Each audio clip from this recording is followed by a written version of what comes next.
హల్లెలూయా. మరి దేవుని మహాకృపను బట్టి ప్రభువే క్షేమమిచ్చి ఈ దినం ఈ స్థలంలో ఉండడానికి ప్రభు సహాయం చేశారు. మరి రాజుగారు ఎప్పటి నుంచో పరిచయం, మా చిన్నప్పటి నుంచి మేము చూస్తూనే ఉన్నాం. ఇప్పటికీ కూడా అద్భుతమైన అనర్గళంగా మాట్లాడుతూ దేవుని పరిచర్యలో వాడుపడటం చాలా సంతోషం అన్నమాట. దరిదాపుగా కొన్ని లక్షల మందికి పరిచయం, వారి ట్రాన్స్లేషన్ అయినా వారి పాటలు, వారి నోటి నుంచి వచ్చే మాటల కోసం ఎంతోమంది ఎదురు చూస్తూ ఉంటారు. దేవుడిచ్చిన కృప అన్నమాట అదంతా. స్తోత్రం కలుగును గాక. హల్లెలూయా. ఈరోజు పరిశుద్ధ గ్రంథంలో నుంచి దేవుని యొక్క వాక్యాన్ని ధ్యానం చేద్దాం. నాకు ఇచ్చిన సమయంలో కొద్దిసేపు మీకు దేవుని మాటలు అందించాలని ప్రభుపేట ఆశపడుతున్నాను. బైబిల్ చదవాలని ఆసక్తి ఉన్న వారు చదవండి. ఇర్మియా ప్రవచన గ్రంథము 14వ అధ్యాయము, ఇర్మియా ప్రవచన గ్రంథం 14వ అధ్యాయము 19వ వచనాన్ని చదివి ధ్యానం చేద్దాం. నీవు యూదాను బొత్తిగా విసర్జించితివా. సియోను నీకు అసహ్యమైన మాకు చికిత్స దొరకనంతగా నీవేళ మమ్ములను కొట్టితివి. మేము సమాధానము కొరకు కనిపెట్టుచున్నాము గాని మేలేదియు కనపడలేదు. చికిత్స కలుగు కాలము కొరకు కనిపెట్టుచున్నాము గాని భీతి తగిలి ఉన్నది. చదవబడిన ఈ వాక్యము ప్రభువు మనందరి వెనుకలో దీవించి ఆశీర్వదించునుగాక. ఆమెన్. హల్లెలూయా. ఈ రాత్రి మనం ధ్యానం చేస్తున్న ధ్యానాంశం వ్యాధి, ఆత్మ సంబంధమైన వ్యాధి.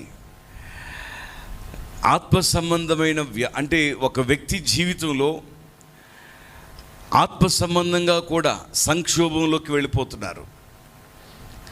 ఒక ఆత్మీయ స్థితిలో మనం ప్రభు కోసం వాడబడాలని, ప్రభులో నిలిచుండాలని, ప్రభు కోసమే నడిపించబడాలని దైవ సంకల్పం.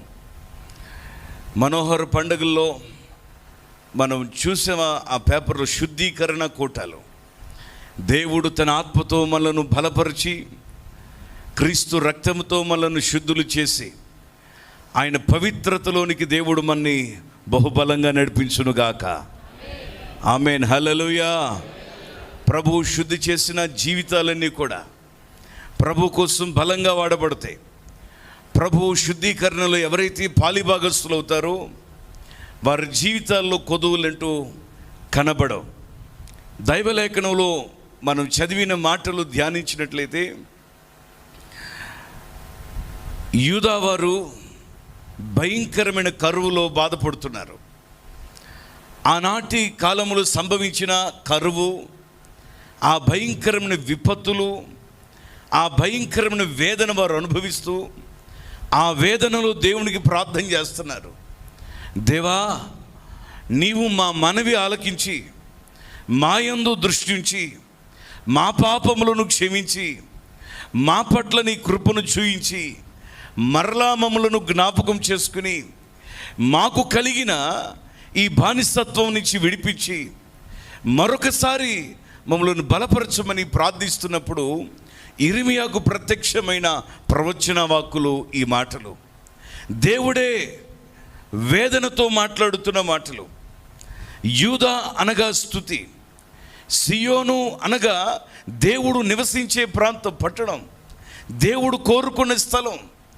స్తుతించే ఆ వ్యక్తి, దేవుడు ఏర్పరచుకున్న వ్యక్తి బొత్తిగా పాడైపోవడానికి కారణం ఏమిటి అంటే ఆత్మీయ జీవితంలో ఒక వ్యాధి సంభవించింది. స్తోత్రం కలుగునుగాక. రాత్రి మేము మాచర్ల దగ్గర కంబంపాడు అనే ఒక ప్రాంతంలో సభలో దేవుని వాక్యాన్ని అందించాం. ఆ సభలో పాల్గొన్న దైవ సేవకులు ఒక మాట చెప్పారు.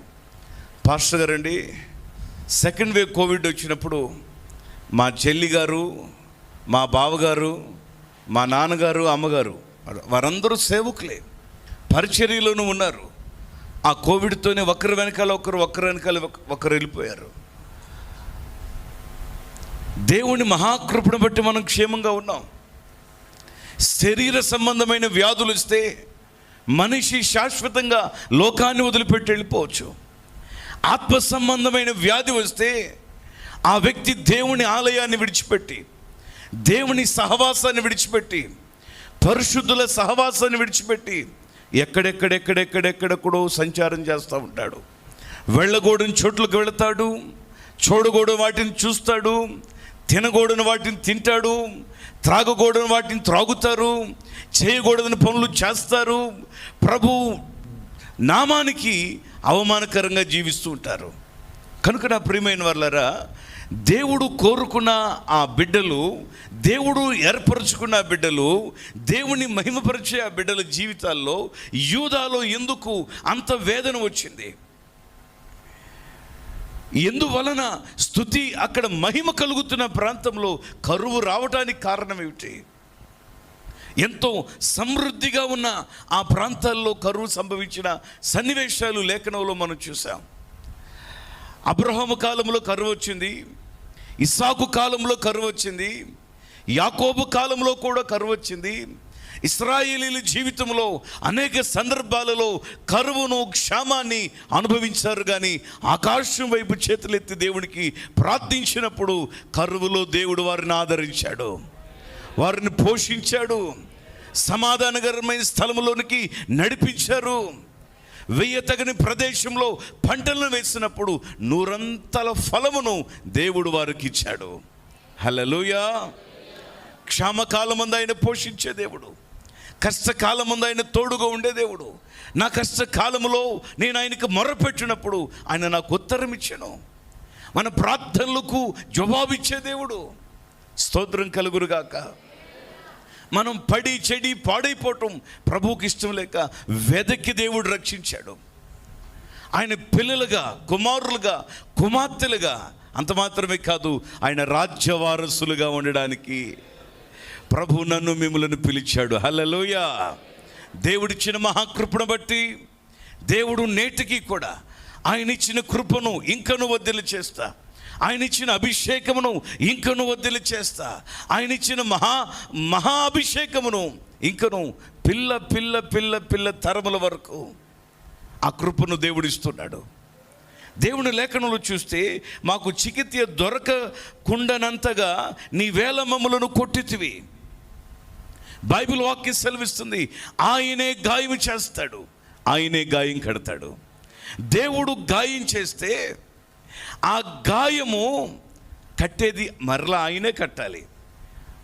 మనం సైంటిస్టులు అయినా, ఏమండి, సైకాలజిస్టు అయినా, నువ్వు ఈ కమ్యూనిస్టు అయినా, ఏ ఇష్టమైనా కూడా నీ జ్ఞానం, నీ తెలివి ఏమైపోతుంది? జ్ఞాని ఏమైను, శాస్త్రీయమైను, ఈ లోకపు తర్కవాది ఏమైపోయాడు? ప్రభు గాయము చేస్తే ఆ గాయము ఆయనే కడతాడు. ప్రభువుకు అసాధ్యమైనది ఈ లోకంలో ఏదీ లేదు. జీవితంలో ఎన్నడూ కూడా ఆయనకు అసాధ్యమైనది రాదు కూడా. స్తోత్రం కలుగునుగాక. హల్లెలూయా. ప్రభువుకు అసాధ్యమని కొంతమంది ఎక్కడెక్కడికి వెళుతూ ఉంటారు. సౌలు దేవుని పిల్లరా దేవునికి ప్రార్థిస్తూ దేవుని విడిచిన సందర్భంలో శకునగాండ్ల దగ్గరికి వెళ్ళాడు. ఈరోజు చాలామంది దేవుడి మీద ఆధారపడుతూ బాప్తీసం తీసుకుని విశ్వాస జీవితంలో బలపడుతూ, ఏమంటే కొన్ని సందర్భాలలో కొన్ని వెళ్ళకూడని చోట్లకు వెళ్ళి వారు చెప్పినట్లే చేస్తూ ఉంటారు. స్తోత్రం కలుగునుగాక.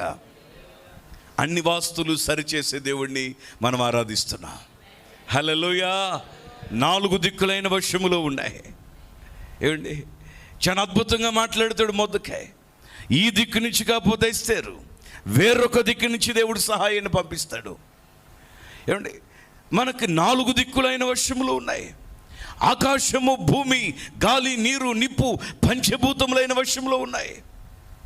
ఈరోజు దేవుని పిల్లలమైన మన జీవితాల్లో ప్రభువు మాట్లాడుతున్నాడు. ఆయనకి ఇష్టమైన పిల్లలుగా ఉండటం కోసం, ఆయన కోరుకున్న పిల్లలుగా ఉండటం కోసం దేవుడు ఏర్పాటు చేసుకుంటే మన స్థితి ఎలాగుంది? మేము ఎక్కడికి వెళ్ళినా స్వస్థత లేదు, ఎక్కడికి వెళ్ళినా నెమ్మది లేదు, మేలైనది కనపట్టలేదు, చికిత్స కాలము కొరకు కనిపెట్టుచున్నాము కానీ భీతి తగిలి ఉన్నది. స్తోత్రం కలుగునుగాక. హల్లెలూయా. భీతి, భయం, భయంకరమైన శ్రమ మానవుడు తన జీవితంలో అనుభవిస్తున్నాడు. ఆ అనుభవించేది సామాన్యమైనది కాదు. ఎటు చూసినా ఎడారులే, ఎందుకు పోయినా ఎండమాములే, అంత భీతి. అబ్రహామును దేవుడు వెళ్ళమన్నాడు, ఎక్కడికి వెళ్ళినా ఇంకా వెళ్ళు అంటున్నాడు దేవుడు. ఇంకా నడువు అన్నాడు, ఇంకా ప్రయాణం కొనసాగించమన్నాడు, ఇంకా ముందుకు వెళ్ళమన్నారు, ఇంకా వెళుతున్నారు. వెళుతూ ఉండగానే దేవుడు అబ్రహాముకి ఇచ్చిన ప్రాంతం చూస్తే రాతి నేలగా ఉంది. దేవుడు దాన్ని పచ్చిక బయలుగా మార్చాడు. స్తోత్రం, హల్లెలూయా. ఒకప్పుడు మోడువారిపోయిన జీవితాలు ఇవన్నీ, మోడైపోయిన జీవితాలు, మొద్దైపోయిన జీవితాలు. యెషయా మొద్దుకు చిగురు వచ్చినట్లు ఈ మోడుకు ఈ మొద్దుకు చిగురును దేవుడు పుట్టించి, వంశావళిని దేవుడిచ్చి, కుటుంబాన్ని వర్ధిల్ల చేసి, ఒక గొప్ప వ్యక్తులుగా దేవుడు ఆదరిస్తూ నడిపిస్తున్నాడు.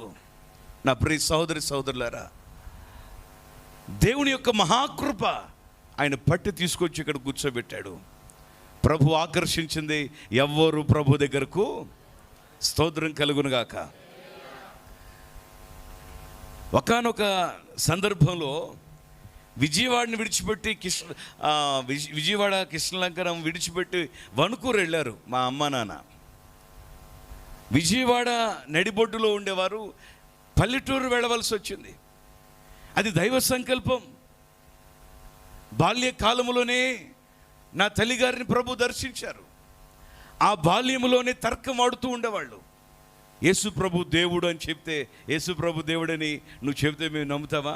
మా దేవుడు అంత గొప్పవాడు ఎక్కడా లేడు అని అమ్మగారు స్కూల్లో బాల్యంలోనే 10 ఏండ్ల వయసు కంటే తక్కువ వయసులోనే యేసయ్యను గూర్చి ఎవరైనా చెబితే నమ్మేవాళ్ళు కాదు.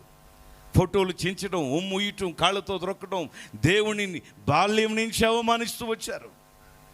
ఏమండి, భజనలు చేయటం, నాగస్వరం వాయించడం, కోలాటం చేయటం, భూ సంబంధమైన ఉన్నవన్నీ కూడా వారు ఎక్కడెక్కడికో యజ్ఞాలు, యాగాలు, గుడులు, గోపురాలు, సనాతన ధర్మాలన్నీ పాటిస్తూ ఉండేవారు. అమ్మగారిని ఫస్ట్గా మా కుటుంబాల్లో దేవుడు పట్టుకున్నారు. ఆ తర్వాత బాల్యములోనే ఆ సువార్త ఇంటికి వెళ్ళింది. అమ్మగారు బలంగా దేవుడి మాట ఎక్కడ నమ్మారు అంటే, హరారాతు పర్వతం మీద నోవాహు ఓడ ఆగింది, పేపర్లో వేశారు.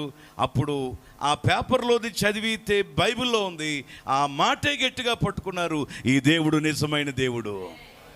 హల్లెలూయా. నిజంగా ఆ బలమైన మాట ఏమండి పట్టుకుని ప్రభు దగ్గర ప్రార్థన చేసుకుంటూ, దేవుని సంధానంలో ఆ క్రొత్త నిబంధన బైబిల్ చదువుకుంటూ, మన పాపం, మన రోగం, మన శాపం యేసయ్య సిలువలో విరగొట్టాడని పాట నేర్చుకుని ఆ పాటే ఇంట్లో పాడిస్తూ ప్రార్థన చేస్తూ ఉంటే ఆ ఇంట్లో వాళ్ళందరికీ కొంచెం కష్టం అనిపించేది, చాలా బాధగా ఉండేది. అలాగ దేవుని పిల్లరా, అమ్మగారి ద్వారా సువార్త వెళ్ళిపోయింది.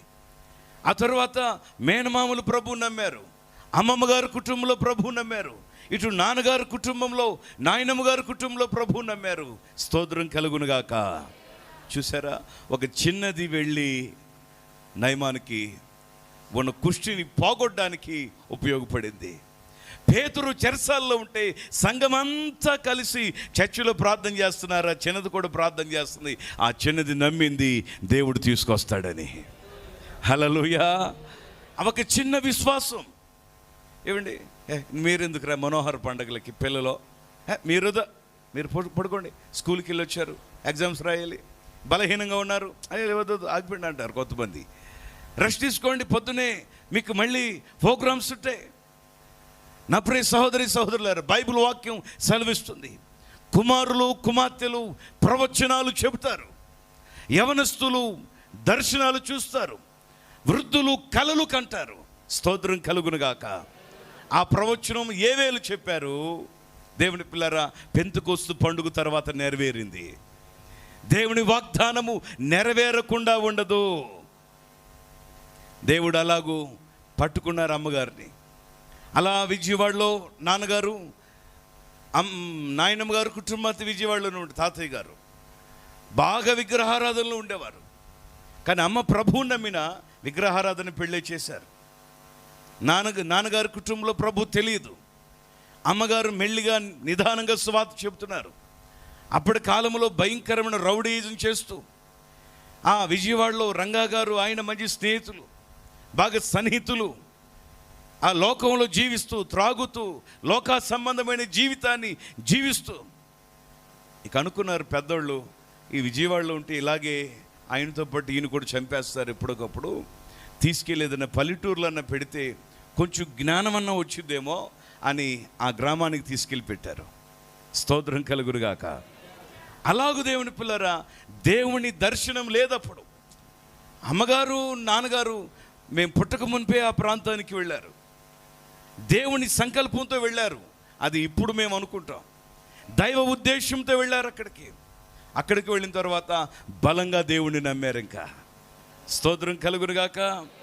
ఒక రేషన్ షాప్కి వెళ్ళి రేషన్ తీసుకురావడానికి నాన్నగారు వెళ్ళినప్పుడు ఆ రేషన్ ఇచ్చేవాడు బైబిల్ చదువుతుందట. ఏమంటే వాళ్ళు కొంతమంది చర్చికి వస్తానే బైబిల్ దారు సిగ్గు. ఏమంటే ఆ రేషన్ దగ్గర కూర్చుని బైబిల్ చదువుతుంటే, అమ్మా మీరు యేసు ప్రభు నమ్ముకున్నారా? ఎక్కడైనా మీ ఇంట్లో బైబిల్ అని ఉంటే ఒకటి ఇస్తారా? నా భార్యకు కూడా యేసు ప్రభు అంటే ఇష్టమమ్మా అని అన్నారట.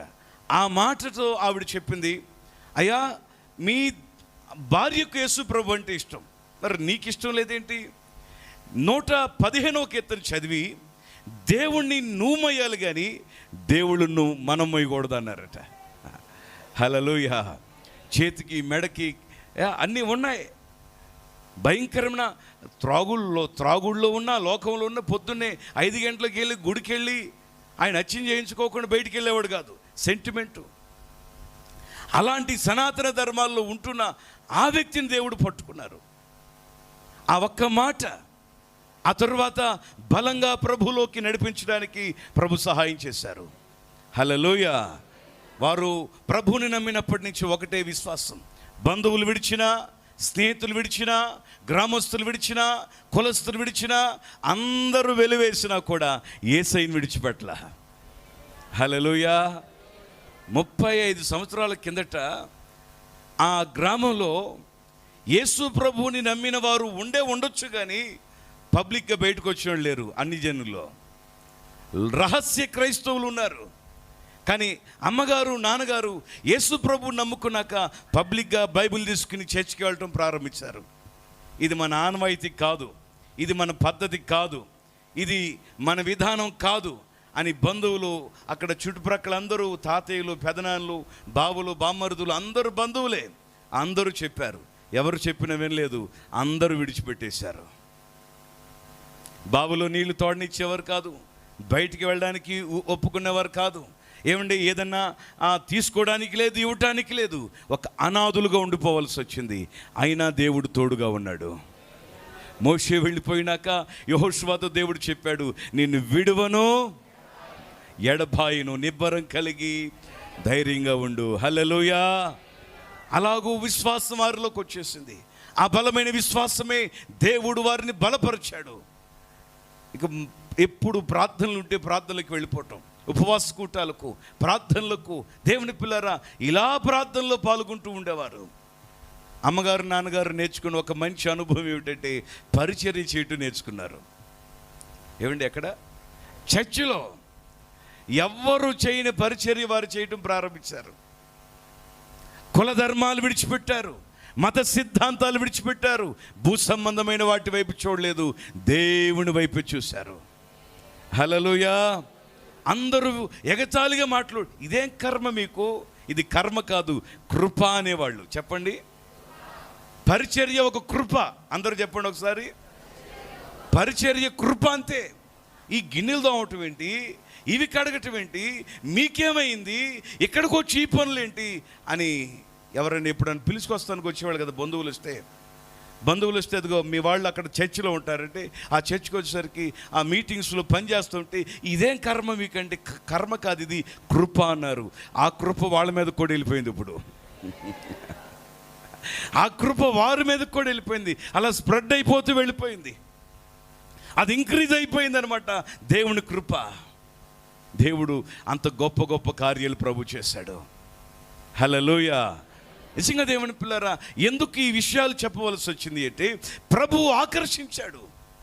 ఈ రాత్రి ఇంతమంది దేవుని సన్నిధానంలో కూర్చుని ప్రభువుని ఆరాధిస్తున్నామంటే దేవుడు మన పట్టుకున్నాడు, దేవుడు పట్టుకున్నారు, దేవుడు ఆకర్షించారు. ఆ తర్వాత ప్రభు సేవ చేయమన్నారు. ప్రభు సేవ చేయటం ప్రారంభించినాక ఒక్క వ్యక్తికి 7 సంవత్సరాలు సువార్త చెప్పాల్సి వచ్చింది. ఎన్నాళ్ళు? వాళ్ళకు కొంతమంది పరిచర్యలు, మా దగ్గర కూడా ఒక 11 మంది సేవకులు ఉన్నారు. మా పరిచర్యలు 26 సంఘాలు దేవుడిచ్చారు. దేవుడు మహాకృపను బట్టి సంఘాలన్నింటినీ ప్రభు దీవించారు. అయితే పరిచర్యకి పంపిస్తే, అయ్యగారండి ఎవరు రావట్లేదండి, మీరు వస్తేనే వస్తారండి, మీరు అప్పుడప్పుడు రావాలండి అంటారు. ఏమండి, ఒక్క ఆత్మ కోసం 7 సంవత్సరాలు కష్టపడితే 7 సంవత్సరాలు ఆ వ్యక్తికి సువార్త చెప్పగా యేసుక్రీస్తు ప్రభు నమ్ముకున్నారు. ఇక అంచెలంచెలుగా దేవుడు దీవించాడు, శాఖోపశాఖలుగా దేవుడు దీవించాడు. 100 కుటుంబాలను వాగ్దానం చేసి దేవుడు ఇచ్చాడు. 1000 మంది ఆత్మలు దేవుడు అప్పగించారు. ప్రభుకి స్తోత్రం కలుగునుగాక. ఈ రాత్రి దేవుని కార్యాలను గురించి నేను మాట్లాడుతున్నాను. మన ఆత్మీయ జీవితంలోనికి ఎటువంటి వ్యాధి సంభవించిందనుకోండి, ప్రార్థించలేం, మొర్రపెట్టలేం, విజ్ఞాపన చేయలేం, స్తుతించలేం, ఆరాధించలేం, మందిరానికి రాలేము, దేవునికి ఇవ్వవలసిన గౌరవాన్ని దేవునికి ఇవ్వలేం. బైబిల్ వాక్యంలో కొన్ని విషయాలు చదివితే ఇంకా కొంచెం అర్థమవుతుంది. యెషయా ప్రవచన గ్రంథము 1వ అధ్యాయము 5వ వచనాన్ని చదువుదాం. యెషయా ప్రవచన గ్రంథం 1వ అధ్యాయము 5వ వచనం. నిత్యము తిరుగుబాటు చేయుచు మీరేలా ఇంకను కొట్టబడుదురు, ప్రతివాడు నడినెత్తిని వ్యాధి కలిగి ఉన్నాడు, ప్రతివాని గుండె బలహీనమైపోయింది, అరకాలు మొదలుకొని తల వరకు స్వస్థత కొంచెమైనను లేదు. హల్లెలూయా. స్వస్థత లేదు, నెమ్మది లేదు, ఆరోగ్యం లేదు. అరికాలు మొదలుకొని నడినెత్తి దాకా ఎక్కడ చూసినా కూడా బలహీనత. దేవుడి మహాకృపను బట్టి దేవుడు మనందరికీ మంచి ఆరోగ్యాన్ని ప్రభు ఇచ్చాడు. నాకు ఇంతవరకు ఎటువంటి అనారోగ్యం లేదన్న వాళ్ళు హల్లెలూయా చెప్పండి. ఏదో ఒక బలహీనత మన వెంటాడుతూనే ఉంటుంది. నేను కూడా చాలా బలంగా పరిచర్యలో ఉండేవాడిని. మా అమ్మ నాన్నగారు నేర్పించిన పరిచర్య అనుభవమే నేటికి ఆ పరిచర్య చేస్తూ ముందుకు వెళుతూనే ఉన్నాం. ప్రభు పరిచర్యకు వచ్చినాక 3 సార్లు యాక్సిడెంట్ అయింది. 3వసారి యాక్సిడెంట్ అయినప్పుడు అది భయంకరమైన యాక్సిడెంటు. ఆ యాక్సిడెంట్లో దేవుని పిల్లల దేవుడు కాపాడారు. ఆ తర్వాత కొన్ని దినాల తర్వాత ఏమైందంటే నాకు స్పైనల్ ప్రాబ్లం వచ్చింది. అది కూడా ఎంత భయంకరంగా వచ్చిందంటే ఈ నడుము దగ్గర నుంచి పాదముల వరకు కూడా స్వస్థత లేదు, నడక పడిపోయింది. 2016లో 2 సార్లు యాక్సిడెంట్ అయింది, జనవరిలో, డిసెంబర్లో. దేవుడు కృపే కాపాడింది. పడుకున్న వ్యక్తిని పడుకున్నట్లే ఈ నడుము దగ్గర నుంచి పాదముల వరకు పూర్తిగా నడక పడిపోయింది. స్పర్శ లేదు, నడక లేదు, కదిలిక లేదు. ఏమో అర్థం కావాలా, ఏమైందంటే ఏమైంది, ఇంకా లెగలేదేంటి అనుకుంటున్నారు. కానీ నా దగ్గరికి ఎవరు రావట్లా. ఎవరన్నా వస్తే బాగుండు అని చూసా. ఈ లోపల వచ్చేసరికి చెప్పా, ఏంటి నాకు తెలవట్లా, కదలలేకపోతున్నాను, నాకేం అర్థం కావట్లేదు అని అంటే, అప్పుడు హాస్పిటల్కి తీసుకువెళ్ళి స్కాన్ చేయించినప్పుడు చెప్పారు L4, L5, S1 3 డిస్కులు కూడా ప్రొలాప్స్ అయిపోయినాయి. జీవితంలో ఈ వ్యక్తి నడవలేడు, ఇతనికి ఆపరేషన్ చేయడం కూడా సాధ్యం కాదు, ఇతడి జీవితం అంతా కూడా మంచంలో ఉంటమే అని చెప్పారు. అప్పటికి 24 సంఘాలు ప్రభు కోసం కట్టాం. 2017 వరకు 16 ఎండింగ్ వరకు దేవుడు ఎంతో అద్భుతంగా పరిచర్యను దీవించారు. ఎంతో అద్భుతంగా అనేక మంది ఆత్మలు తండోపతండాలుగా వస్తూ ఉండేవారు. ఎప్పుడైతే డిసెంబర్, జనవరి, ఫిబ్రవరి, మార్చి, ఏప్రిల్ వరకు 4-5 మాసాలు మంచంలోనే ఉన్నాం. ఎంతోమంది డాక్టర్లు వచ్చేవారు, పాస్టర్ గారులు వచ్చేవారు. అయ్యో మీకు ఇలా అయిపోయిందండి, మీ స్థితి ఇలాగైందని ఎంతోమంది జాలిపడ్డారు. కానీ ఎందరూ జాలిపడినా దేవుడు చూశాడు, కానీ ఆ దేవుడు జాలిపడ్డాడు. స్తోత్రం చెప్పండి. పిలిచిన దేవుడు బాగా జాలిపడ్డారు. స్తోత్రం కలుగునుగాక. ఆ దేవుడు మహాకృపే మరొకసారి ఇలా ప్రభు నిలబెట్టారు. దేవుడు మాట్లాడుతున్నారు ప్రవచనాత్మకంగా. నేనే స్వస్థపరచు యెహోవాను, నువ్వు భయపడద్దు. నేను యేసు ప్రభుని అడిగింది, నేను ఒక కోరిక అడిగాను, ప్రభువా ఇంతవరకు ఎంతో బలంగా నీ పరిచర్య చేశాం, 4 జిల్లాల్లో నీ పని కోసం ఎంతో ప్రయాసపడ్డాం, కానీ ఇప్పుడైతే నాకు ఏం కోరిక లేదు, నా కారు తోలుకోవడానికి కొంచెం నాకు ఓపిక, కూర్చుని చర్చిలో కూర్చుని వాక్యం చెప్పే ఆ కృప నాకు ఇవ్వ, కూర్చోవడం కూడా లేదు, పడుకోవటమే. ప్రభువుని అడిగాను, కానీ అడుగు వాటికంటే ఊహించు వాటికంటే, హల్లెలూయా, ఇంకా దేవుణ్ణి మనం ఎలా విడిచిపెడతామండి? ఎలా విడిచిపెట్టి బ్రతకగలుగుతాం? ఎలా ప్రభుకు దూరంగా ఉండగలుగుతాం? రాత్రి ప్రభు మాట్లాడుతున్నాడు, మన జీవితంలో శరీర సంబంధమైన వ్యాధులు ఉన్నాయి, దేవుడు బాగు చేస్తారు. ఆత్మ సంబంధమైన వ్యాధి రావడానికి అవకాశాన్ని మనం ఇవ్వకూడదు. హల్లెలూయా. దేవుని పిల్లరా, దేవుడు మాట్లాడిన తర్వాత మెల్లిమెల్లిగా ప్రభు నడిపించారు. ఆ నడక ఆశ్చర్యకరంగా ఈరోజు చాలా బలంగా ప్రభు కోసం నిలబడడానికి ప్రభు సహాయం చేశారు. హల్లెలూయా. నిజంగా ఆత్మ సంబంధమైన వ్యాధి ఎందుకు వస్తుంది? గాడిదకు జ్ఞానం ఉంది, ఎద్దుకు జ్ఞానం ఉంది. గాడిద తన సొంత వాణి తోటి, ఎద్దు తన కామందుని ఎరుగును, కానీ నా ప్రజలకు ఏం లేదు, చెప్పండి అందరూ. ఇప్పుడు మనకు తెలివి ఉందా లేదా? తెలివి ఉంది, తెలివి లేదని కాదు, కానీ ప్రవచనాత్మకంగా యెషయా అంటున్నారు, నా ప్రజలకు తెలివి లేదు. దేవుడు మాట్లాడుతున్నారు, ఆలోచించండి. తెలివి లేకపోవటమే. ఏమండి, ఈ స్థితి నుంచి దేవుడు ఆ స్థితి దాకా దేవుడు మనల్ని లేవనెత్తాడు. ప్రభు పిలిచినప్పుడు ఉన్న ఆ విశ్వాసం, ప్రభు ఏర్పాటు చేసుకున్నప్పుడు ఉన్న ఆ నమ్మకం, మరి ఆ స్థాయికి వెళ్ళి నాకు ఉండాలి కదా. ఎంత ఎదిగినా మనం ఎలాగ ఉండాలి? ఒదిగే ఉండాలి. ఒదిగిన వారిని ఇంకా దేవుడు ఎదుగుదల చేస్తానే ఉంటాడు. హల్లెలూయా, హల్లెలూయా. నిజంగా దేవుని పిల్లరా, ఈరోజు ఈ రాత్రి ప్రభు మాట్లాడుతున్నాడు, ఆలోచన కావాలి. నా ప్రజలకు తెలివి లేకుండా పోతుంది.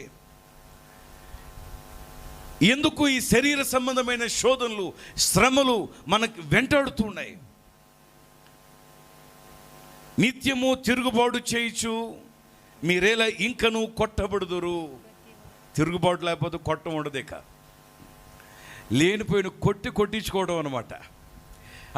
కొట్టడం కాదు, తిరుగుబాటు చేసి కొట్టించుకోవటం.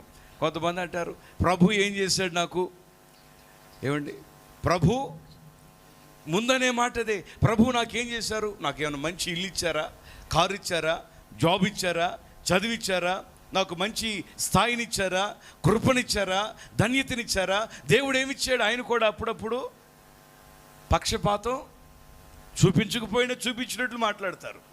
కానీ దేవుడు అన్యాయం చేయటం అసంభవము, సర్వశక్తుడు దుష్కార్యం చేయుట అసంభవం. హల్లెలూయా. కనుక దేవుని పిల్లరా, మీరు ఎలా తిరుగుబాటు చేయొచ్చు, ఇంకా కొట్టబడుదురు. స్తోత్రం కలుగును గాక. ఎప్పుడు మనం దిద్దుకోవటమే, ఎప్పుడు శుద్ధీకరించుకోవటమే, ఎప్పుడు పవిత్రతలోనికి రావటమే, ఎప్పుడు దేవుడి మీద ఆనుకోవటమే, ఎప్పుడు దేవుణ్ణి ఆరాధించడమే, ఎప్పుడు ఆయన మీద ఆనుకుని ప్రభువా నీవే నాకు ఆధారం అని దేవుడి మీద ఆనుకున్నప్పుడు మన జీవితానికి ఏది తక్కువ చేయడు. ఆసాపు కంటే గొప్పవాళ్ళమా? ఆయన ఎంత మంచి పాట పాడగలిగిన కృప ఉంది. ఏమండి, మంచి రచయిత, మంచి సింగరు, ఆ కృప ఉన్న వ్యక్తి. ఆసాబు దేవుడు తప్ప మరొక దేవుడు లేడన్న వ్యక్తి, ఇశ్రాయేలీల్లో ఈయన గనుడు గొప్ప దేవుడు అని చెప్పిన వ్యక్తి, చివరికి ఏమైంది? కొంచెం తొంగి అట్లా చూశాడట. తొంగకోండి ఉంటే బాగుండు. తొంగి అలా చూసినప్పుడు ఆయనకి ఆయాసం వచ్చింది. ఏంటి, నేను ఉపవాసం ఉండి ప్రార్థన చేసి మందిరానికి వెళ్ళి పాటలు రాసి పాటలు పాడి ఎంతో పరిచర్య చేస్తూ ఇంత నిష్టగా పరిశుద్ధంగా ఇంత కష్టంగా ఉండాలా నేను? వాళ్ళకి ఏమైనా యాతనలు ఉన్నాయా? వాళ్ళు ఏమైనా ఉపవాసాలు ఉన్నారా? ప్రభువుని ఏమైనా తెలుసుకున్నారా? వాళ్ళు ఎంత స్వేచ్ఛగా ఉన్నారు, వాళ్ళు ఎంత సంతోషంగా ఉన్నారు, వాళ్ళ ఫ్యామిలీ ఎంత హ్యాపీగా ఉంది అని వారు ఎంతగానో బాగున్నారు అని చెప్పి ఆసాబులో ఆయాసం వచ్చేసింది. ఇక నేను పరిశుద్ధంగా ఉండటం అనవసరం, ప్రార్థించడం అనవసరం అని ఆయనలో ఆయన ఆయాసం తెచ్చుకున్న తర్వాత ఒకసారి దేవుని దగ్గరికి వెళ్ళి ఆలోచన చేద్దామన్న ఆలోచన ఆయనకు వచ్చింది. విమర్శ. స్తోత్రం చెప్పండి. విమర్శ వచ్చినప్పుడు ఆసాబుతో దేవుడు అన్నాడు, ఆసాబు ఒకసారి నువ్వు లేచి ఒకసారి చూడు, నేనెక్కడ ఉంచా, నేను నార చేతిలో ఉంచా, వాళ్ళు ఎక్కడున్నారు, ఇదిగో ఎక్కడ ఉన్నారు, ఎక్కడ కాలు జారు చోటునే ఉన్నారు, నీవెక్కడున్నావు? 34 కీర్తనలో ఏమంటున్నారు? యెహోవా యందు భయభక్తులు గల వారు చుట్టూ ఆయన దేవదూతలు కావలి, నాకు కావలి నీకు తోడుగా ఉంది, నా కావలిలో ఉన్నావు నువ్వు. ఎన్ని ప్రమాదాలు వచ్చినాయండి మనకి, ఎన్ని అనారోగ్యాలు వచ్చినాయండి, ఎన్ని ఆర్థిక ఇబ్బందులు వచ్చినాయండి. ఒక కుటుంబం చనిపోవడానికి సిద్ధపడ్డారు. ఎందుకని? వారుకున్న లక్షలాది అప్పు. దేవుడు నిన్ను దీవిస్తాడు. 115:13 వచ్చిన ప్రకారం పిన్నలు పెద్దలు ఏమి దేవుని యందు భయభక్తులు గల వారందరినీ ఆయన ఆశీర్వదిస్తాడు. ఆయన మిమ్ములను మీ పిల్లలను వృద్ధి పొందించే దేవుడు. హల్లెలూయా అని ఆ మాట చెప్పి ఆ వాగ్దానం వారి పట్ల ప్రార్థన చేయగా దేవుడు వారిని దీవించాడు. చనిపోవాలి అనుకున్న మనసు తీసేశాడు. దేవుడు ఆ కుటుంబంలో విద్యావంతులను దేవుడు లేపాడు, డాక్టర్స్ని దేవుడు లేపాడు. దేవుని కృపను బట్టి వారు ఈరోజు పోషించుకోవడం కాదు, అనేక మందిని పోషిస్తున్నారు. కృంగిపోతే చేతగాని వాళ్ళు అయిపోతాం. ఒక్క నిమిషం ఆలోచించుకోకుండా క్షణమాత్రంలోనే చాలామంది తొందరపాటు నిర్ణయాలు తీసేసుకుంటున్నారు. ఎందుకు బ్రతకాలి, ఎందుకు జీవించాలి, ఎందుకు ఈ జీవితం, ఎందుకు ఈ కష్టం, ఏంటి బాధ, నాకే రావాలా, నేను బ్రతకలేను.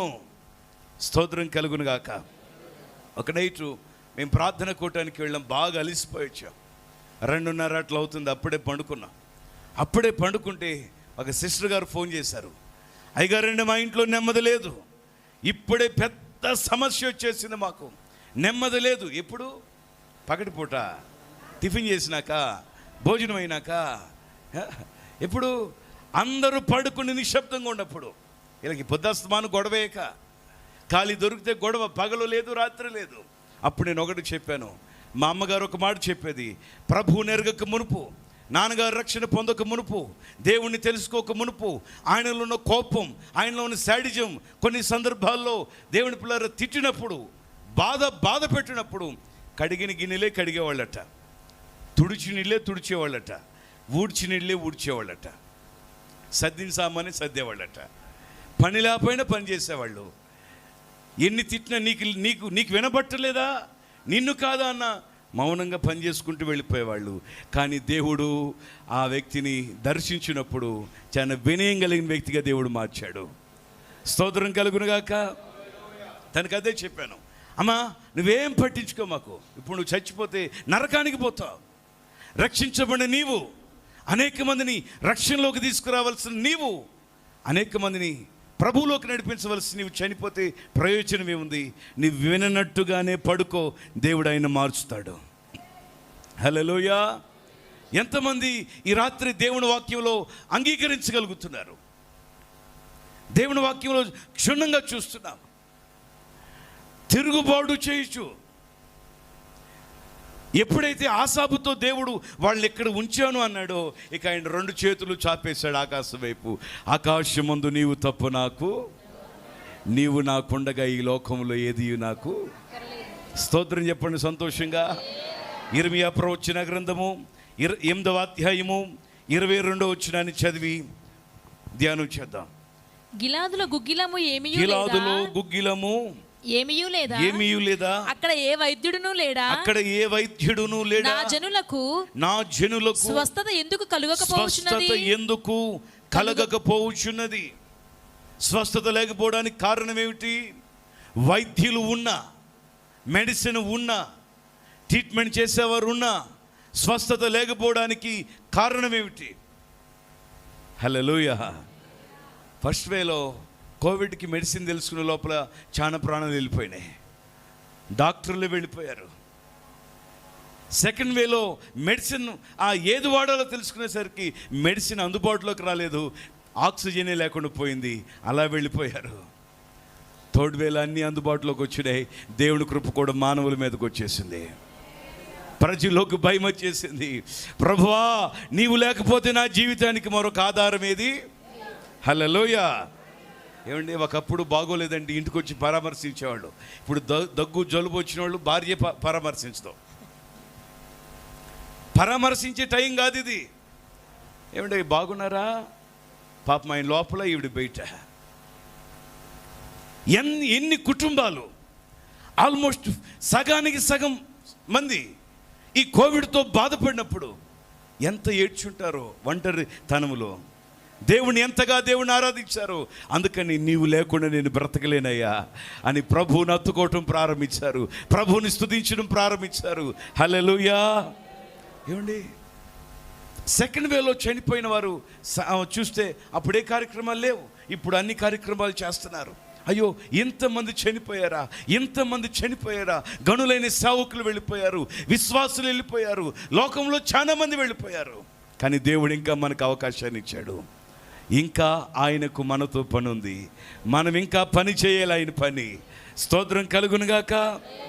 జాబ్కి వెళ్ళి చలిసిపోయాను, కాలేజీకి వెళ్ళి చలిసిపోయాను, ఏమండి పనికి వెళ్ళి చలిసిపోయాను, బిజినెస్ చేసి అలసిపోయాను, నేను నా వల్ల ఏది కాదు అన్నావంటే దేవుడు ఒప్పుకోడు. ఇప్పుడు మనమందరం ఆయన పని చేయాలి.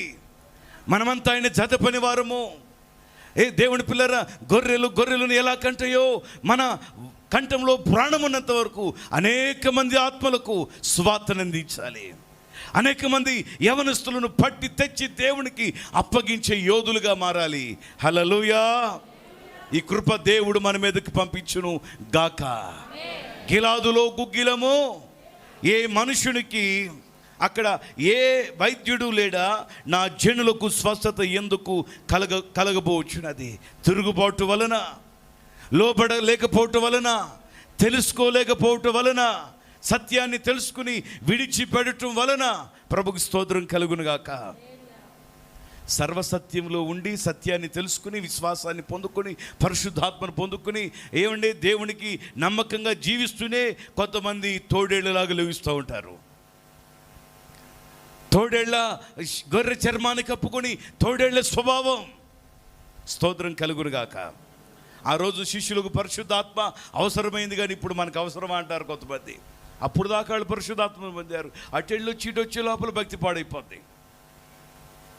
చాలా మంది జీవితాల్లో అసత్య బోధలకు, ఏ బోధలు? అసత్య బోధలు, సత్యంలో నిలిచుండలేని బోధలు. అంటే 4 మాటలు చెప్పి నవ్విస్తే అదే గొప్ప ప్రసంగం అయిపోతుంది. శుద్ధీకరించే ఆ బోధ మనిషికి పట్టలేదు. స్తోత్రం కలుగునుగాక. పాస్టర్ గారండి, ఆదివారం 1 గంట పెడితే చాలండి ప్రార్థన, వారం అంతా రెస్ట్ ఇవ్వండి అన్నట్టు కొన్ని చోట్ల, ఇక్కడ కాదు లేడు, కొన్ని చోట్ల మేము సేవ చేస్తాం కదా, కొన్ని చోట్ల అట్లా ఉంది. పరిస్థితులలో తారుమారైపోయినాయి. స్తోత్రం కలుగునుగాక. 3 సంవత్సరాలు ఈ కోవిడ్ ముందు నుంచి లైవ్ ఇస్తూ ఉన్నాం. ప్రతిరోజు 7 to 8 లైవ్ ఇస్తాం. చక్కగా ఒకరు లైవ్లో మేము ఇట్లాగే వాక్యం చెప్తుంటే చక్కగా లైవ్లో పడుకుని మంచం మీద పడుకుని చక్కగా లైవ్ ఎట చూస్తున్నారు. పాపం వాడు పిల్లోడు ఏం చేశాడు, వాడు ఫోటో ఆన్ చేశాడు. తెలివిగలవాళ్ళు కదా, వాళ్ళు మీట్లో పెట్టేశారు, ఫోటో మీట్లో పెట్టారు, వాయిస్ మీట్లో పెట్టారు. ఈ ఫోటో ఆన్ చేశారు. ఫోటో ఆన్ చేసి చక్కగా పడుకుని వింటున్నారు వాక్యం. అబ్బా, ఎంత చక్కటి కృప! దేవుడు బ్రతికించింది ఎందుకు? వెంటనే మాట్లాడినప్పుడు ఇక వెంటనే అసలు వాళ్ళకి ఏదో ఫిట్స్లో వచ్చినట్టు అప్పటికప్పుడే పోనకాలు వచ్చినట్టు లేచిపోయారు. అయ్యగారండి ఇప్పుడేనండి అసలు నేను అట్లా చేయనండి. లైవ్లో బోల్డ్ మంది వింటూ ఉంటారు కదా, ఇప్పుడు మా వాళ్ళు కూడా లైవ్లో చూస్తూ ఉంటారు వాక్యం. నా ప్రియ సహోదరులారా, 2 ముగ్గురు ఉన్న చోట ఎవరున్నారు? గట్టిగా చెప్పండి. దేవుడు ఉన్నాడు. 2 ముగ్గురు ఉన్న చోట ప్రభు ఉన్నాడు. ప్రభు చూస్తున్నాడు. ఆలయానికి వచ్చినప్పుడు మాత్రమే కాదు, మనం కూర్చున్నప్పుడు, లేచినప్పుడు, పండుకున్నప్పుడు, మాట్లాడుతున్నప్పుడు, ఆలోచించినప్పుడు, చూస్తున్నప్పుడు. హల్లెలూయా. ప్రతి నెల 7వ తేదీ ఆల్ నైట్ ప్రార్థన జరుగుతూ ఉండేది. కోవిడ్ రాకముందు వరకు జరిగేది. అన్ని సంఘాల్లో ఉన్న వాళ్ళు ఆల్మోస్ట్ చాలా వరకు వస్తూ ఉండేవాళ్ళు. 1:30-2 గంటల వరకు ఆరాధన జరిగేది. అక్కడికి క్లోజ్ అయిపోయేది. భోజనాలు చేసేవాళ్ళు, నైట్ జర్నీ చేసేవాళ్ళు, వెళ్ళిపోయేవాళ్ళు, కొంతమంది చర్చిలో పడుకునేవాళ్ళు. ఒక ఆయన వీరబ్రహ్మం అనే ఒక ఆయన యేసుప్రభు నమ్ముకున్నాడు. వీరబ్రహ్మం ఆయన పేరు. యేసుప్రభు నమ్ముకున్నాక బర్నబాస్ అని పేరు పెట్టాం. ఈయన బాగా ఆల్నైట్ ప్రార్థనలో పాల్గొన్నాడు. మంచి భక్తుడే, చక్కటి విశ్వాసే, మంచి ప్రార్థనాపరుడే, ప్రభువుని తెలుసుకుని దేవుళ్ళో కొనసాగుతున్నాడు. ఈయన ప్రార్థనా కూటంలో పాల్గొని ఇంటికి వెళ్ళాడు. 2:30-3 అవుతుంది టైం.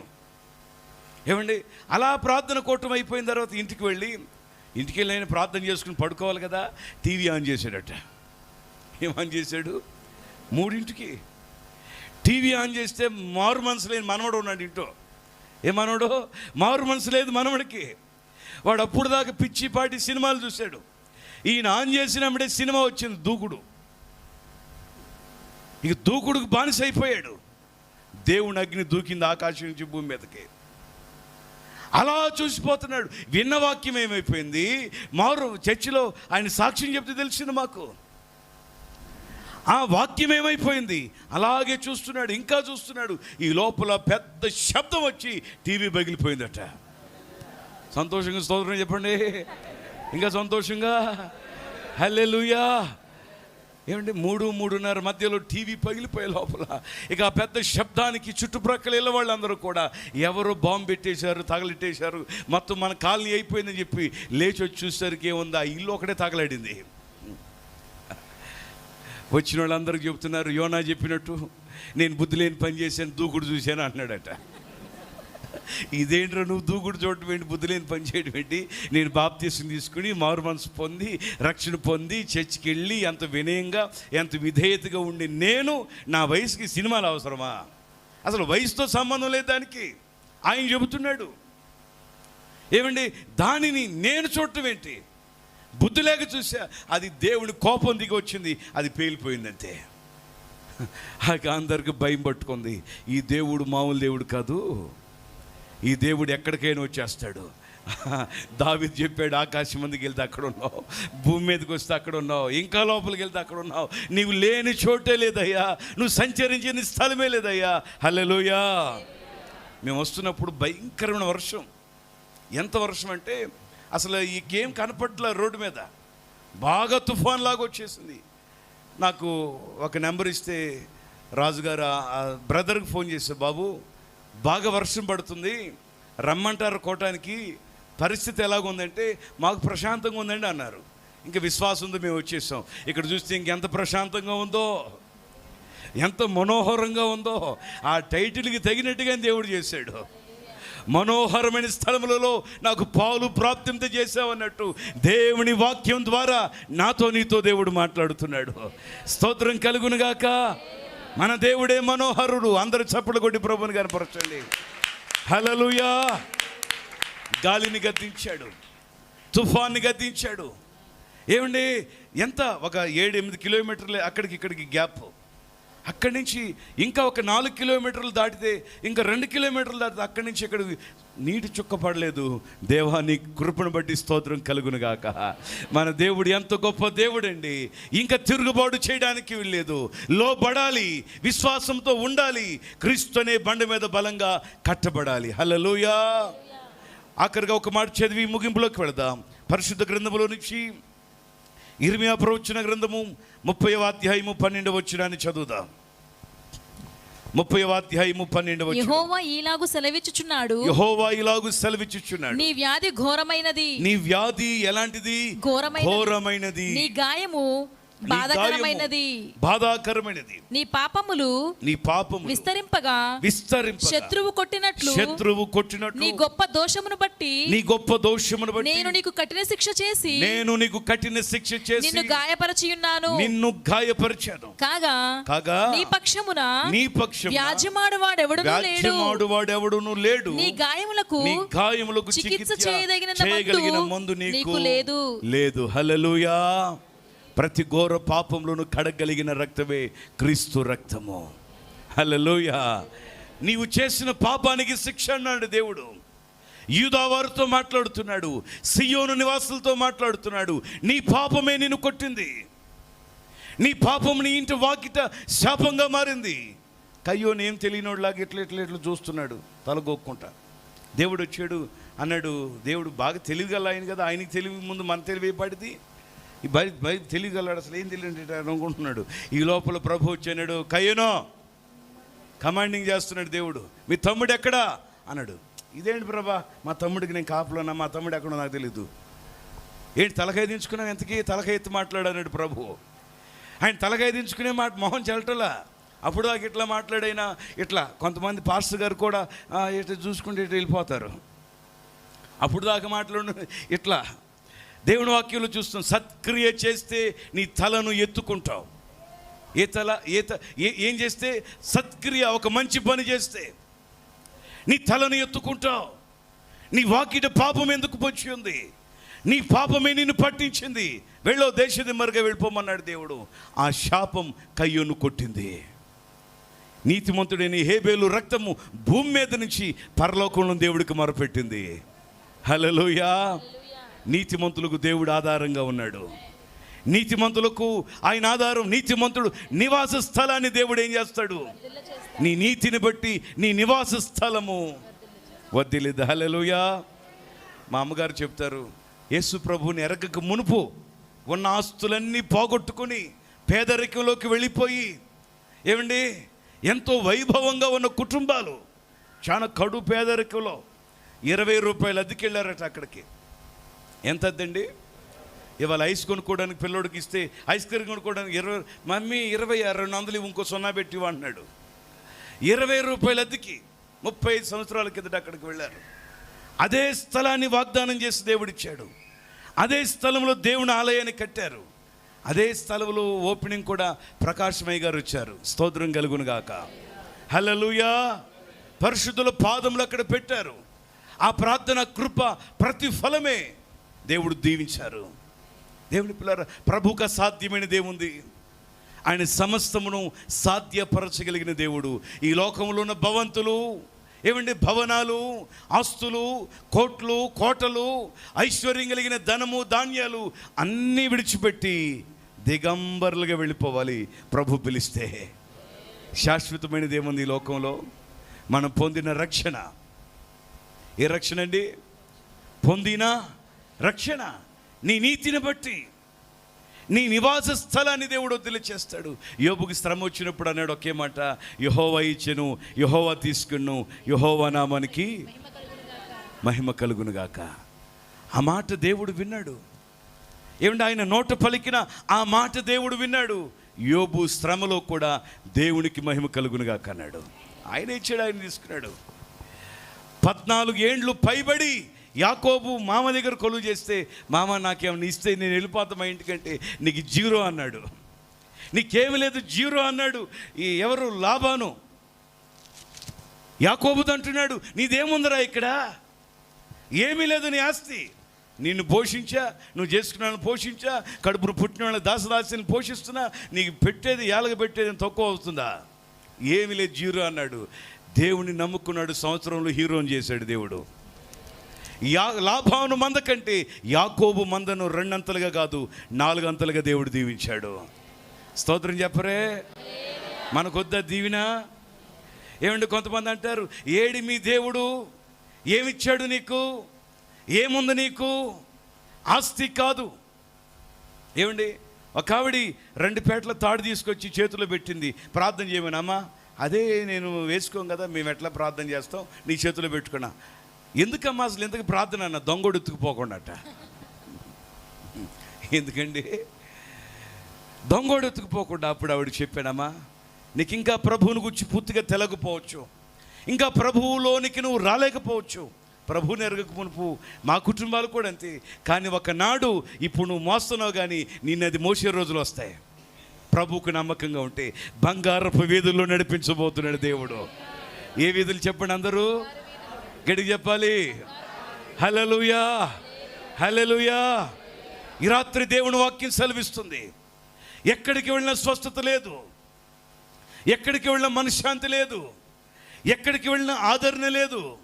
మార్కు సువార్త 2వ అధ్యాయము 17వ వచనం.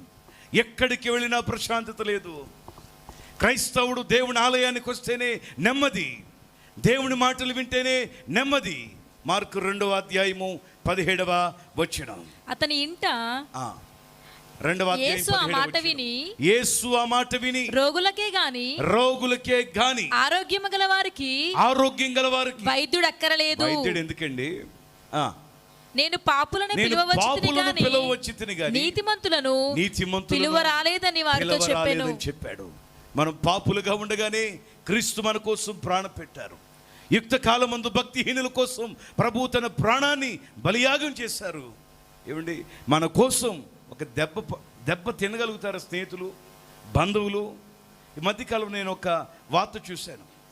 కుమార్తె తండ్రికి ఇష్టం లేని పెళ్లి చేసుకున్నందుకు ఆవిడేమో అక్కడ పెళ్లి చేసుకుంటుంటే నాన్నగారు ఇక్కడ దినం చేశాడు. అంటే మన భాషలో కోటం అంటాం, వాళ్ళ భాషలో దినం అంటాం. ఒక మీడియా ఛానల్ వెళ్ళి అడిగారు, పెళ్ళి అక్కడ కళ్యాణం జరుగుతుంటే ఇక్కడ ఇదేంటంటే అంటే నా దృష్టిలో మా అమ్మాయి చచ్చిపోయిందా అన్నాడు. అంటే కుమార్తె తండ్రికి ఇష్టం లేని పని చేసేసరికి నాన్నగారు తట్టుకోగలిగాడా? అసలు మీ ఇంట్లోనే ఏదన్నా పిల్లలు మన మాట వినకపోతే తట్టుకుంటావా? నీలాంటోడు చెడబుట్టావురా, నువ్వు ఉన్నా ఒకడే పోయినా ఒకటే అంటావు. కానీ మనం ఎన్ని చేసినా మన దేవుడు భరించాడు. చప్పలతో ప్రభుని కనపరుద్దాం. ఎన్ని చేసినా, ఎలా మాట్లాడినా, ఎలా జీవించినా, ఎలాగున్నా, నీవెవడవో అన్నా, నువ్వు తెలియదన్నా, నువ్వు అక్కర్లేదన్నా, ఆ ప్రభు మన పట్టుకున్నాడు, ఆ ప్రభు హత్తుకున్నాడు. మన కోసం శరీరం అంతా గాయాలైపోయినాయి. మన కోసం ఆయన వీపి నాగలచాలుగా దున్నబడింది. ఆయన మన కోసం ఆయన చేతులకు మేకులు కొట్టబడ్డాయి. సొగసైన స్వరూపమైన లేకుండా పోయింది. రాత్రి నా ప్రియ చెల్లి, తమ్ముడు, అక్కనయ్య, ఆత్మీయ జీవితంలో వ్యాధి సంభవించకూడదు. ఆత్మీయ స్థితిలోనే ఉండాలి. పరిశుద్ధులుగానే ఉండాలి. విశ్వాసితోనే పని చేయాలి. హల్లెలూయా. అవిశ్వాసి జోడీ కలిస్తే ఎలా ఉండిద్దంటే గుర్రానికి గాడిదకి బండి గడితే ఎలాగుండిద్ది. దైవజనుడు చెప్పాడు, అరే బాబు, వాడు మారడురా బాబు, నిన్ను మార్చేస్తాడంటే. వాడు మారడు, నిన్నే మార్చేస్తాడంటే, లేదన్నా నేను మార్చి తీసుకొస్తానని అన్నాడట. 2-3 వారాల తర్వాత ఈయన రావటం మానేశాడు. ఏంటంటే ఈయన కూర్చున్నాడు అక్కడ. ఏంటి, స్నేహితుడికి స్వాత చెప్పడానికి వెళ్ళాడు ఆడే చోటకి. ఈయన మందిరాన్ని తీసుకురావడానికి ఆడే చోడకపోయాడు. అన్ని పోగొట్టుకున్నాడు. అరే పోయినాయి లేనులే, నేను ఒకప్పుడు ఆడేగా, ఎందుకు పోయినాయి చూస్తా అని ఈయన కూర్చున్నాడు. అప్పుడు పట్టింది రోగం ఈయనకి. దైవజనుడు ముందే చెప్పాడట, వాడు మారుడు, నిన్నే మార్చేస్తాడు, నువ్వు వెళ్ళమాకో, దేవుడు పట్టుకొస్తాడు అంటే. లేదన్నా నేను తీసుకొస్తాను, నేను పట్టుకొస్తాను. స్తోత్రం కలుగునుగాక. నీ జీవితాన్ని దేవుడికి అప్పగించు. లోక సంబంధమైన జీవితం మనకొద్దు, శరీర సంబంధమైన జీవితం మనకొద్దు. లోకము దాని ఆశ గతించిపోతుంది, కానీ దేవుని వాక్యం మాత్రం నిలిచిపోయింది. హల్లెలూయా. ఎందుకు ఈ త్యాగం, ఎందుకు ఈ పరిశుద్ధత, ఎందుకు ఈ సభలు, ఎందుకు ఈ కోటాలు, ఎందుకు ఈ శుద్ధీకరణ? ఒకవేళ ఈ రాత్రి యేసయ్య వస్తే మనమందరం ఆయనతో పాటు వెళ్ళిపోవాలి. హల్లెలూయా. ఆ మధ్య ఆకాశానికి పరిశుద్ధులతో పాటు వెళ్ళిపోవాలి. అక్కడ 7 ఏళ్ళ పెళ్లి విందులో మనం పాల్గొనాలి. ఎత్తబడే అనుభవం మనకు కావాలి. వ్యాధి మనలో ఉంటే ఎత్తబడం, మన దీపాలు ఆరిపోతాయి. నీవెవరో తెలియదంటారు. మనం పాటలు పాడినా, ప్రవచనాలు చెప్పినా, లేఖనాలు చదివినా, వాక్యాలు బోధించినా ప్రభు అంటాడు, నీవెవరో నాకు తెలియదు. అందుకని నా హృదయాన్ని శుద్ధి చేయి ప్రభువా. ఇర్మియా అన్నారు, అన్నిటికంటే ఘోరమైనది ఎక్కడ ఉందట? ఇక్కడ ఉంది. ఇది ఘోరమైన వ్యాధి కలది. ఆ వ్యాధిని తొలగించడానికి యేసయ్య వాక్యం వచ్చేసింది. 1400 సంవత్సరాలు 40 మంది భక్తులు ఎంతో శ్రమించి కష్టించి కూర్పు చేసి ఇస్తే బైబిలు ఒక్క 5 నిమిషాలు చదవడానికి టైం లేదండి అంటారు కొంతమంది. ఇన్ని సంవత్సరాలు ఎంతమంది ప్రవక్తలు కష్టపడి లేఖనాన్ని మన చేతికి ఇచ్చారు, అర్థమయ్యే భాషలో వివరించారు, రాసి మన చేతికి అప్పగించారు, ప్రింట్ చేసి ఇచ్చారు. ప్రభు మనకి ఇలా లేఖనాన్ని ఇస్తే దీన్ని చదవడానికి టైం ఉండదు కొంతమందికి. దీన్ని చదివేవారు ధనిలట, దీన్ని వినేవారు ధనిలట, దీన్ని గైకొనేవారు ధనిలట. యేసయ్య రాకుళ్ళు ఎత్తబడతారు. కళ్ళు మూసుకునండి, ప్రార్థన చేద్దాం. అందరూ ప్రార్థనలో ఉందా? ఆయన గాయం రేపేవారంగా ఉండకోకుండా ఆయన చిత్తాన్ని చేసేవారుగా ఉందాం. ఆయన ఆలోచనలు నడిచేవారుగా ఉందాం. అవును ప్రభువా, ఈ రాత్రి ఈ మనోహర పండుగల ప్రథమ కూటములో మా ఆత్మీయ స్థితికి వ్యాధి సంభవించకూడదని మాట్లాడావు. అవును ప్రభువా, నీవక్కడివే దేవుడవు, నీవే నాకు క్షేమాధారం, నీవు తప్ప నాకు మరొక ఆధారం లేదయ్యా అని చెప్పి దేవుడితో మాట్లాడదామా? ఎక్కడ నీ జీవితంలో లోపం వస్తుంది? ఎక్కడ ప్రార్థించలేకపోతున్నావు? ప్రార్థించలేకపోవడానికి కారణం ఏమిటి? దేవుని